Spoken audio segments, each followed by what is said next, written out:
Historian, political analyst, and author Marcus Papadopoulos joins us now from the British capital, London. Mr. Papadopoulos, I want to get your perspective on the recent EU sanctions that they've announced targeting Iran over allegations that Iran has been supplying drones to Russia to hit Ukraine.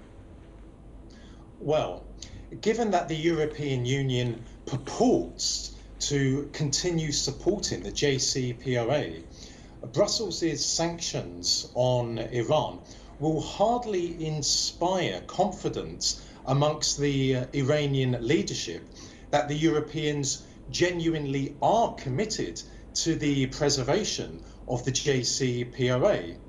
But I do believe that we need to consider as to whether the concept behind the Europeans having placed sanctions on Iran were truly conceived in Brussels, or were they actually conceived in Washington? Because we know very well that the United States government exerts tremendous influence in the European Union, specifically in Berlin and Paris. And Germany and France constitute the engine of the European Union.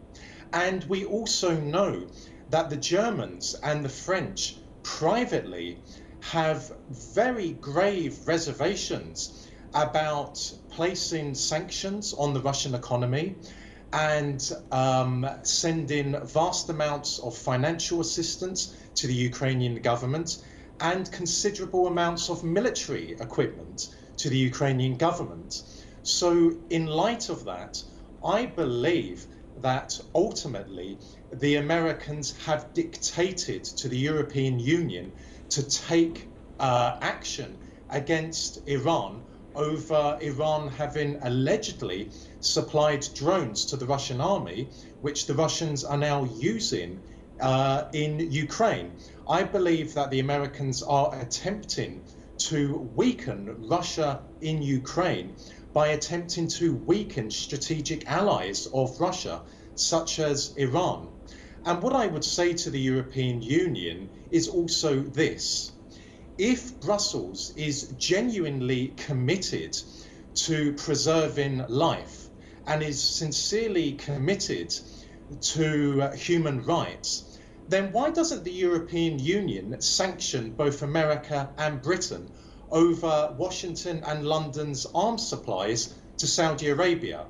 Because as a result of American and British arms supplies to Saudi Arabia, the Saudi Arabians have slaughtered, have brutally massacred around 400,000 Yemeni men, women and children since 2015.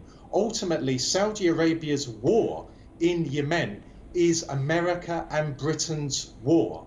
America and Britain are providing the bullets, the missiles, the bombs, the training, the maintenance, the logistical assistance to the Saudi Arabian army to conduct terror against men, women and children in Yemen. So again, if the European Union was genuinely concerned about human life, then why doesn't it sanction America and Britain? 400,000 men, women and children have died as a result of the American and British governments, and yet there is no condemnation from Brussels. There is not even an expression of regret from Brussels over the loss of life in Yemen, which constitutes the greatest humanitarian catastrophe in modern times. Thanks a lot. Marcus Papadopoulos joining us from the British capital, London.